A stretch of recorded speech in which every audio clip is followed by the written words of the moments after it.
শনিবার সকাল 10টা নাগাদ স্টেট ব্যাংক অফ ইন্ডিয়ার শিলচর শাখার প্রশাসনিক কার্যালয় এবং এসবিএলডি শিলকুড়ির মিঠাপানিতে আনুষ্ঠানিকভাবে ভিত্তিপ্রস্তর স্থাপন করা হয়। State bank of India Guwahati সার্কেলের মুখ্য জেনারেল ম্যানেজার প্রভাস বোস, ডিজিএমএও অজিত কুমার পোদ্দার ও শিলচরের সাংসদ পরিমল শুক্লবৈদ্য মহাশয়ের হাত ধরেই অনুষ্ঠানের সূচনা হয়। অনুষ্ঠানে বক্তব্য রাখতে গিয়ে সাংসদ পরিমল শুক্লবৈদ্য বলেন, state bank of India Bharat সরকারের একটি বিশ্বাসযোগ্য ও গুরুত্বপূর্ণ ব্যাংক, যা দেশের অর্থনৈতিক উন্নয়নে গুরুত্বপূর্ণ ভূমিকা পালন করে চলেছে। তিনি আশা প্রকাশ করেন, এই প্রশাসনিক ভবন নির্মিত হলে শিলকুড়ি মিঠাপানি এলাকার সামাজিক ও অর্থনৈতিক উন্নয়ন ত্বরান্বিত হবে। আজকে আপনারা দেখতে পাচ্ছেন যে আমাদের ঠিক পাশেই আমাদের ডিসি কনভেনশন হল আছে। এটা শিলকুড়ি গ্রান্টে পড়েই জায়গাটা।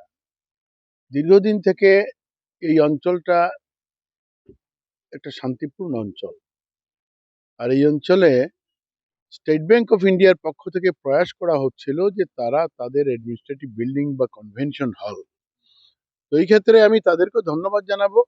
আর সঙ্গে সঙ্গে আজকের এই বিল্ডিং এর ফাউন্ডেশন স্টোন বা ভূমি পূজনে অংশগ্রহণ করতে পেরেছি। আমি গর্ব অনুভব করছি, কারণ এটা স্টেট ব্যাংক অফ ইন্ডিয়ার নিজস্ব প্রজেক্ট।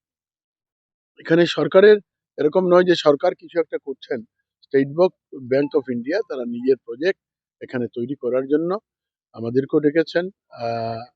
তো আমি আমার নিজের পক্ষ থেকে স্টেট ব্যাংক অফ ইন্ডিয়াকে আন্তরিকতার সঙ্গে ধন্যবাদ জানাবো, আর সঙ্গে সঙ্গে আসাম সরকারকেও, যারা এখানের ভূমি স্টেট ব্যাংক অফ ইন্ডিয়ার নামে প্রদান করে এখানে একটা সুন্দর পরিসর নির্মাণের জন্য ব্যবস্থা করে। অন্যদিকে গুয়াহাটি সার্কেলের মুখ্য জেনারেল ম্যানেজার প্রভাস বোস জানান, দেশের সর্বস্তরের মানুষের অর্থনৈতিক উন্নয়নকে গুরুত্ব দিয়েই এসবিআই নিরন্তর কাজ করে চলেছে। পাশাপাশি সামাজিক দায়বদ্ধতাও পালন করছে ব্যাংক। তিনি এই প্রকল্প বাস্তবায়নে এলাকার সকলের সহযোগিতা কামনা করেন।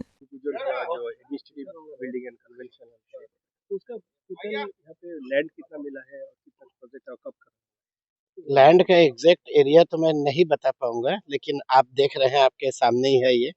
और प्रोजेक्ट का जो जैसे मैंने बताया, स्टेट बैंक में चूंकि हमें इतना मतलब भगवान का वो आशीर्वाद मिला हुआ है कि फंडिंग वगैरह के इश्यूज नहीं आएंगे, तो हम कोशिश करेंगे कि जितना जल्दी मतलब ह्यूमनली पॉसिबल है।